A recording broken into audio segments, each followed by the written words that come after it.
今天小息時，紅紅和我第一次到學校的小吃亭買小吃。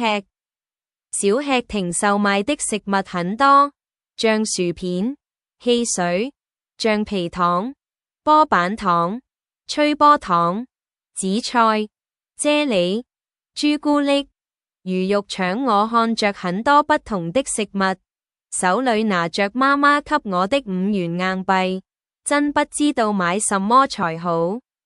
小吃亭擠滿了同學，大家都很有秩序地排隊。紅紅和我看着這麼多美味的食物，真是很難選擇呢。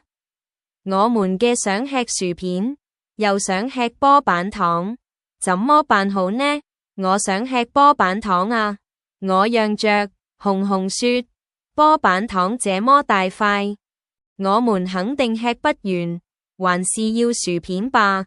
我們經過一番討論後，終於決定買薯片和汽水。可是正當我們向小吃亭的嬸嬸買薯片時，上課的鈴聲響起了。